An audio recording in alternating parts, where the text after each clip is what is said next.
what I've found is that I fall into natural meditations that are applicable to my life. For example, if I feel angry about something, then I just started developing a meditation where I push the red stuff, because I realise it's red, you know, if you look into your subconscious, it's clear that it's red, and just pushing it out of my head or something, and it clears it all really well, as an example. But you could apply it to your life in all different ways. You can make up your own, or you can look for what they claim is. But I just think the explanations for meditation makes it too hard for humans, so that's why hardly anyone can become enlightened these days. I'm working on it, but I'm in just the psychological stages at the moment, and I sometimes get spiritual experiences, but no one, I don't think, has properly ever gone through psychology with great complexity and then added that into, and then taken that road into meditation and deeper spiritual understanding. And I think there's great connections that you can start to make there and understand. If really, spiritual is higher levels of psychology, or psychology is lower levels of spirituality. But most people don't even see the fit. Some people use them both a bit, but they don't understand, they don't really look at the complete fit there that you can, and there's a lot of, and the problem with psychology, there's a lot of different theories, and so it's very difficult at the moment, and you have to spend a lot of time working out which theories are right. Right. You mentioned the spiritual experiences. I've had a number, a fair few I've had from people who from other people who like do something to me, just randomly. Like I got out at Wynyard Station and a priest came up and just put his hand there, and I started going out of my body. But that was his power, I think, mostly. A priest, a Catholic priest. It was a day when he was from overseas. He was French or something, and it was and I thought he must have developed something. And I asked him what meditation he does, and he didn't say.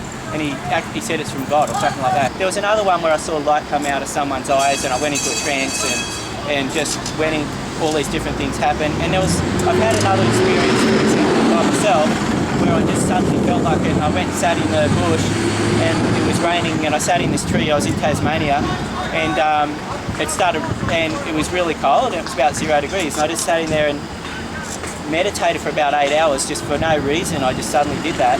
And it was and went through the night meditating, and I just started having all sorts of experience at that time. I felt like I was sort of going beyond time. Time was slowing down, and it's hard to describe it, but it felt like time slowed down. My whole psychological things slowed down, and I felt like those experiences weren't as full on, and they're not as well. It's not as easy to explain as some of the others, like the one with the person who light came out of their eyes, and it was love, right? I'll tell that one because it's just more, it's better to explain, even though that was only for 10 minutes or so. Tell us about that then. Yeah, okay, this woman made pink light come out of her eyes, and she made white light around herself as well. She was a yogi, and I went to a yoga centre, and she just called me I had a philosophical discussion with her, and she must have liked the philosophy. So she said, come into my office next time you come here. And so I went in, and she was sitting in samadhi. I didn't know.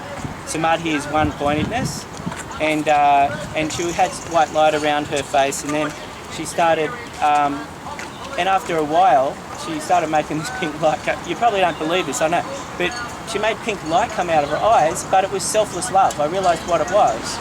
And so it was going across here and sort of hit me here. It was just like laser beams. And I was just looking at it thinking, oh, it's just like laser beams, sort of. Like, I was looking at it scientifically, I was fully conscious, and then I thought, I'll send a love back. So I went into the beams, and then the whole room disappeared. I went into the beams, and all these chunks of love, I was going up there, and I seen how far I could, and I went past her eyes, and I kept going, and I seen how far I could go up into it, and I went about 70% of the distance, and then I couldn't do it, and I fell back, and then I went into a trance after a few. We just sat there. There was other people in the office, but they didn't seem to look around, and I went into a trance and all that sort of thing, and then I woke up and just walked out. What sort of trance was it? I can't remember the trance, but the only reason I know I went into it is because that was for about 4 or 5 minutes doing that, right? And the whole room disappeared. And then after that, I just sort of blacked out a little bit, and I just remember just suddenly she was back in the white state, looking somewhere else, and I thought I didn't notice her change her state or anything. It must have been that I was unconscious, and I think she was going through my subconscious, or she was probably doing all sorts of, I don't know what she was doing, but she was a high level yogi. Now, had you... Probably a complete Buddha. Had you been imbued? Had you been trying any, say, marijuana at the time, or any drugs at all in the Not last? at all. Not at all. No. I have no doubts about that. Yeah, I mean, for me, but And have people you? might say it was hypnosis, but I don't think so. But I learnt it. Oh, and I felt love in my body for like 10 days after that too. Like there was all this energy, and it was great. And I understood what enlightenment is. It's selfless love. So self disappears, and that energy, she helped me to understand what it is. As an example. Did you see her again? And if not, why not? I haven't seen her since because she travels around because she's fairly high in a spiritual organisation. But I will go, and I feel like I want to progress myself further before I can sort of present myself in front of a Buddha, to tell the truth. All right. Because I feel like that person is not just enlightened, but probably double it, because when you're full of love, there can be, because from looking at doing a lot of reading, I started to work out that there's different forms of enlightenment, and there's a dry enlightenment, which most people have, but one that's completely full of love, I consider double sort of enlightenment. So I consider her a complete Buddha. Thank you very much. Yeah, thanks. No problem at all.